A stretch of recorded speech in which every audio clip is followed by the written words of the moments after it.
नमस्कार, 30 नवंबर 2025 की तारीख है और कोर्ट प्रैक्टिस ऑडियो न्यूज में आपका एक बार फिर स्वागत है। पिछले बस 2 दिनों में देश की अदालतों से खबरों की कह सकते हैं एक बाढ़ सी आ गई है।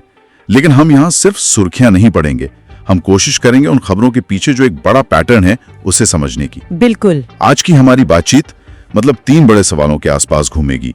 पहला, क्या भारत की न्यायपालिका एक नए चीफ जस्टिस के नेतृत्व में एक नए दौर में कदम रख रही है? हाँ, तकनीक और परंपरा का एक नए दौर में। हाँ। दूसरा, हमारी अदालतें हमारी निजी जिंदगी, रिश्तों और निष्ठा की जो उलझी हुई गुत्थियां हैं उन्हें कैसे सुलझा रही हैं? और तीसरा जो मुझे सबसे दिलचस्प लग रहा है वो ये कि क्या न्यायपालिका अब सरकार से लेकर प्राइवेट संस्थानों तक हर किसी से जवाबदेही की उम्मीद कुछ ज्यादा ही सख्ती से कर रही है? सही सवाल है। तो चलिए इन सुर्खियों के पीछे की कहानी में उतरते हैं। शुरुआत करते हैं सुप्रीम कोर्ट से। नए चीफ जस्टिस सूर्यकांत के आने के बाद वहां बदलाव की हवा साफ महसूस हो रही है। हाँ, और सबसे पहला और शायद वकीलों के लिए सबसे बड़ा बदलाव है मामलों की लिस्टिंग को लेकर। बिल्कुल, 1 दिसंबर से ये ओरल मेंशनिंग की जरूरत खत्म हो जाएगी। ये सुनने में एक छोटा सा बदलाव लगता है, पर इसका असर बहुत बड़ा है। सोचिए, देश के बड़े बड़े वकील हर सुबह सिर्फ ये बताने के लिए घंटों इंतजार करते थे कि उनका मामला जरूरी क्यों है। सही बात है। और सीजीआई का ये कहना कि आपकी मुश्किल मेरी मुश्किल है, ये एक बहुत बड़ा संदेश है। ये एक सांस्कृतिक बदलाव है, सिर्फ नियम का बदलाव नहीं। न्याय तक पहुंच को आसान बनाने की दिशा में एक बहुत बड़ा कदम। और ये सिर्फ लिस्टिंग तक नहीं रुका है, एक बड़े रोड मैप की भी बात हो रही है जिसमें AI ड्रिवन टूल का इस्तेमाल शामिल है। हाँ, पायलट प्रोजेक्ट के तौर पर। ये टूल केस की फाइलें पढ़कर जजों के लिए जरूरी मुद्दे और पुराने फैसले निकाल कर देगा। लेकिन यहाँ एक सवाल भी उठता है, क्या इसमें कोई खतरा है? न्यायिक फैसलों में मानवीय संवेदना और बारीकियों की जरूरत होती है। कहीं AI पर ज्यादा निर्भरता न्याय को ज्यादा मशीनी तो नहीं बना देगी? देखिए, ये सवाल बहुत जरूरी है और शायद न्यायपालिका खुद भी इस पर सोच रही होगी। इसका मकसद जज के विवेक को बदलना नहीं है, बल्कि उनके काम का बोझ कम करना है। अच्छा। एक जज को फैसले से पहले हजारों पन्ने पढ़ने पड़ते हैं। अगर AI उस फाइल का सार, उससे जुड़े कानून और पुराने फैसले कुछ मिनटों में जज के सामने रख दे, तो जज का समय वो तथ्यों को खोजने में नहीं बल्कि उन पर विचार करने में लगेगा। संतुलन बनाने की चुनौती है। तकनीक को सहायक बनाना है, मालिक नहीं। बिल्कुल।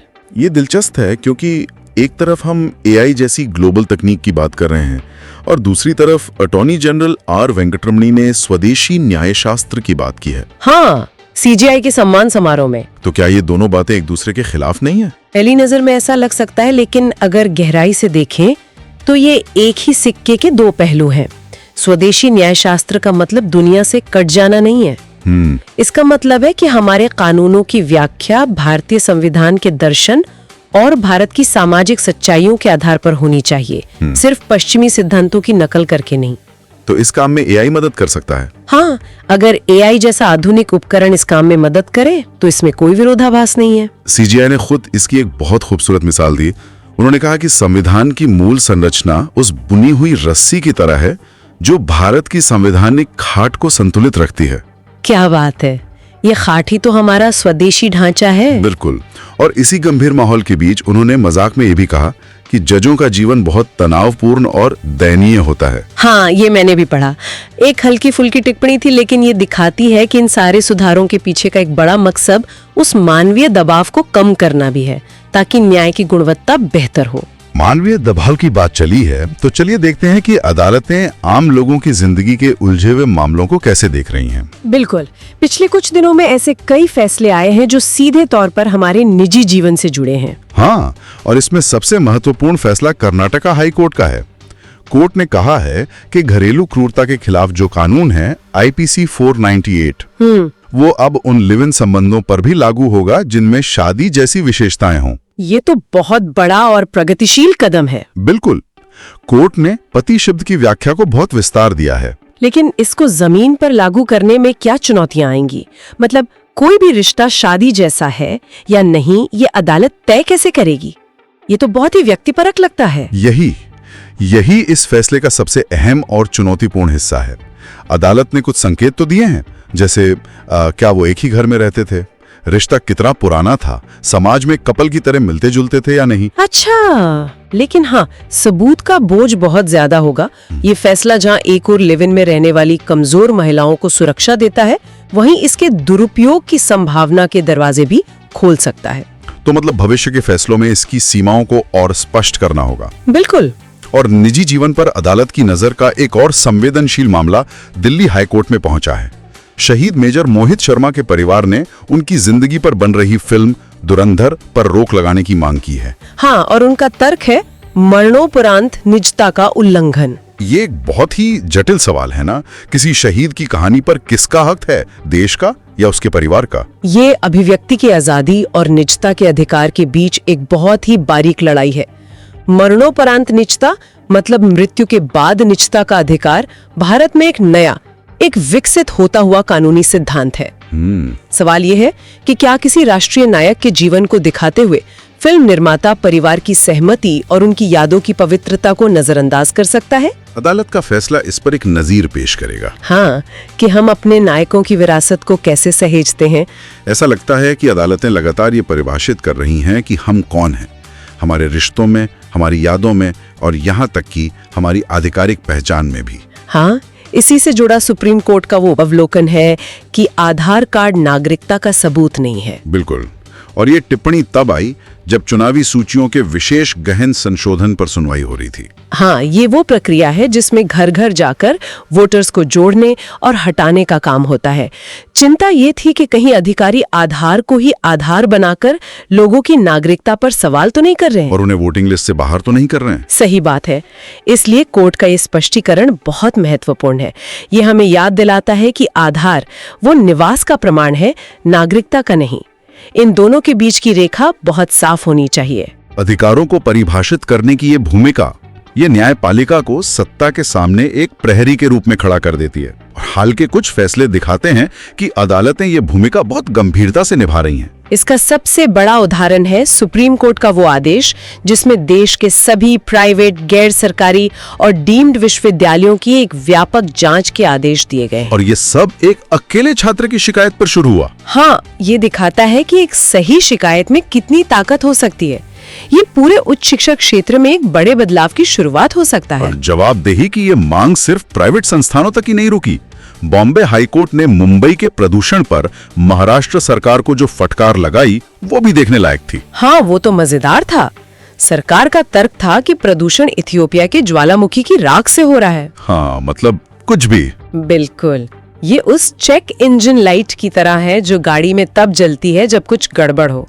अदालत ने सरकार के बहाने को खारिज करते हुए कहा कि आपकी जिम्मेदारी शहर को साफ हवा देना है, न कि दूर देश के ज्वालामुखियों पर दोष मढ़ना। ये न्यायिक सक्रियता का एक बड़ा उदाहरण है। हाँ, जहाँ अदालतें तब कदम उठाती हैं जब उन्हें लगता है कि कार्यपालिका अपनी बुनियादी जिम्मेदारियों को निभाने में नाकाम हो रही है। और ये जवाबदेही संवैधानिक पदों तक भी जाती है, जैसे हमने केरल के राज्यपाल के मामले में देखा। बिल्कुल। सुप्रीम कोर्ट ने एक रिपोर्ट पर कार्रवाई में देरी के लिए उन्हें फटकार लगाई। ये केंद्र राज्य संबंधों के लिहाज से बहुत महत्वपूर्ण है। बहुत ज्यादा। ये दिखाता है कि कोई भी संवैधानिक पद न्यायिक समीक्षा से ऊपर नहीं है। अदालत ये सुनिश्चित कर रही है कि संवैधानिक प्रक्रिया का पालन हो और फैसलों में मतलब बेवजह देरी ना हो, क्योंकि ऐसी देरी से सीधे तौर पर राज्य के नागरिकों का नुकसान होता है। सही बात है। अदालतें यहाँ सिर्फ कानून की व्याख्या नहीं कर रही हैं, बल्कि शासन प्रशासन को भी जवाबदेह बना रही हैं। चलिए अब कुछ उन चर्चित मामलों पर एक नजर डाल लेते हैं जो हमेशा सुर्खियों में रहते हैं। देखते हैं कि उनमें क्या चल रहा है। ठीक है। तो गैंगस्टर अनमोल बिश्नोई के मामले में सुरक्षा खतरों को देखते हुए उसकी एनआईए हिरासत बढ़ा दी गई है और सुनवाई भी एनआईए मुख्यालय में हुई। हाँ, ये दिखाता है कि कैसे गंभीर मामलों में प्रक्रिया को सुरक्षा के लिहाज से ढाला जाता है। और नेशनल हेराल्ड केस का क्या हुआ? उस हाई प्रोफाइल मामले में अदालत ने ईडी की चार्जशीट पर फैसला लेने के लिए और समय मांगा है, जो दिखाता है कि ऐसे जटिल वित्तीय मामलों में दस्तावेजों की कितनी गहरी जांच होती है। और राहुल गांधी के खिलाफ जो सावरकर मानहानि का मामला है, उसमें एक दिलचस्प तकनीकी मोड़ आया। हाँ, वो सीडी खाली निकली। हाँ, शिकायतकर्ता ने सबूत के तौर पर जो सीडी पेश की वो खाली थी, इसलिए अदालत ने उन्हें सीधे यूट्यूब से वीडियो चलाने की इजाजत नहीं दी। ये एक अच्छा उदाहरण है कि न्याय की प्रक्रिया सिर्फ दावों पर नहीं, बल्कि ठोस और सही तरीके से पेश किए गए सबूतों पर चलती है। और आखिर में मेहुल चौकसी। हाँ, भगोड़े आर्थिक अपराधी मेहुल चौकसी की याचिका खारिज होना उसके भारत प्रत्यर्पण की दिशा में एक और कदम है। इन सभी मामलों से एक बात साफ है, कि हाई प्रोफाइल मामलों में न्याय के पहिए भले ही धीमी गति से घूमते हों, लेकिन वे प्रक्रिया और सबूत के मजबूत धुरे पर ही घूमते हैं। तो कुल मिलाकर अगर हम पिछले कुछ दिनों की इन तमाम खबरों को एक साथ देखें तो ये सिर्फ अलग अलग मामलों का एक लेखा जोखा नहीं है। नहीं, बिल्कुल नहीं। हम एक ऐसी न्यायपालिका देख रहे हैं जो एक तरफ तो तकनीक और स्वदेशी सोच के साथ खुद को अंदर से बदल रही है, वहीं दूसरी तरफ समाज के बदलते ताने बाने को समझते हुए निजी अधिकारों की नई परिभाषाएं गढ़ रही है और सत्ता के हर केंद्र को उसकी जिम्मेदारी याद दिला रही है। हाँ, बिल्कुल। और यहीं से वो सबसे बड़ा सवाल उठता है जिस पर आने वाले समय में सबकी नजर रहेगी। वो क्या? एक तरफ सीजेआई सूर्यकांत स्वदेशी न्याय शास्त्र और एआई संचालित दक्षता पर जोर दे रहे हैं, दूसरी तरफ हाई कोर्ट्स लिव इन रिश्तों और निजता पर सामाजिक रूप से प्रगतिशील फैसले दे रही हैं। तो क्या ये दोनों धाराएं एक साथ बहेंगी? यही सवाल है। क्या एक तकनीकी रूप से उन्नत और भारतीय न्यायपालिका एक ज्यादा उदार और अधिकार केंद्रित न्यायपालिका भी बन पाएगी, या फिर दक्षता और विचारधारा की दौड़ में न्याय की वो धीमी, विचारशील और मानवीय प्रक्रिया कहीं कहीं पीछे छूट जाएगी जो असल में न्याय की आत्मा है? ये एक बहुत बड़ा सवाल है जिसका जवाब भविष्य देगा। इसी विचार के साथ कोर्ट प्रैक्टिस ऑडियो न्यूज में आज के लिए बस इतना ही। जल्द मिलेंगे।